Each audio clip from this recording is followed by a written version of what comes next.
आज हम बात करेंगे विटामिन ई के बारे में। विटामिन ई भी हमारी हेल्थ के लिए बहुत ही इम्पॉर्टेंट विटामिन है। विटामिन ई के सर से लेके पैर तक सभी ऑर्गन में, सभी सिस्टम में बहुत ही इम्पॉर्टेंट रोल रहता है।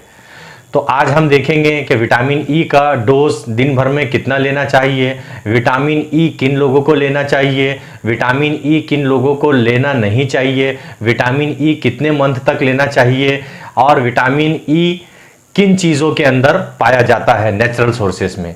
चलो अब हम शुरू करते हैं कि विटामिन ई के फ़ायदे क्या है।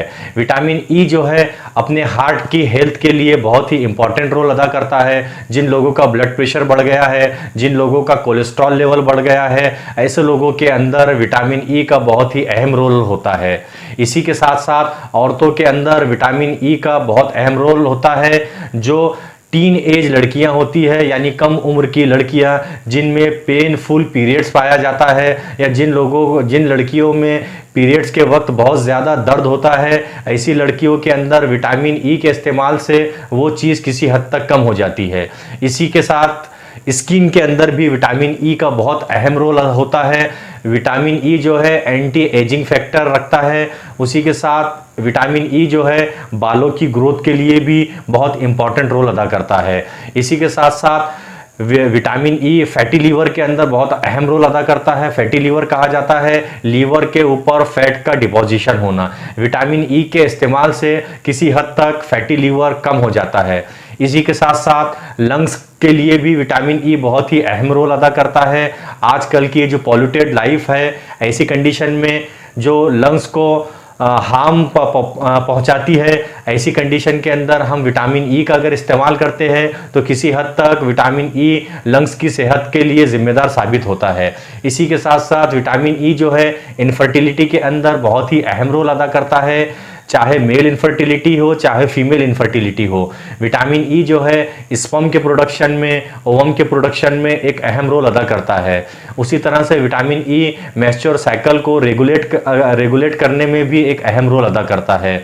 अब हम देखेंगे विटामिन ई के नेचुरल सोर्सेज क्या है। विटामिन ई जो है कुदरती तौर पर कौन सी चीज़ों में पाया जाता है।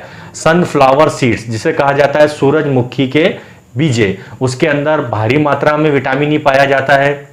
इसी के साथ साथ हम बीजों की बात करें तो मूंगफली के बीज, बादाम, इन चीज़ों में विटामिन ई बहुत भारी मात्रा में पाया जाता है। हम अगर सब्जियों की बात करेंगे तो सब्जियों में गोभी के अंदर, टमाटर के अंदर और पालक के अंदर विटामिन ई बहुत ही भारी मात्रा में पाया जाता है। हम अगर फ्रूट्स की बात करें तो फ्रूट्स में मैंगो के अंदर और कीवी के अंदर बहुत ही भारी मात्रा में विटामिन ई पाया जाता है। इसी के साथ साथ बहुत सारे सप्लीमेंट्स भी आते हैं जिनमें विटामिन ई पाया जाता है, या विटामिन ई के सप्लीमेंट जो मार्केट में इजीली अवेलेबल है। आपको जो भी अच्छी कंपनी का विटामिन ई इस्तेमाल करना है आप इस्तेमाल कर सकते हैं। लास्ट में मैं आपको बताऊंगा कि विटामिन ई का डोज क्या है। 200 और 400 मिलीग्राम की टैबलेट्स मार्केट में अवेलेबल है, तो आप 200 या 400 की कोई एक tablet OD once a daily इस्तेमाल करें और 2 से 3 महीने तक, 3 महीने से ज़्यादा विटामिन ई इस्तेमाल ना करें। Thank you.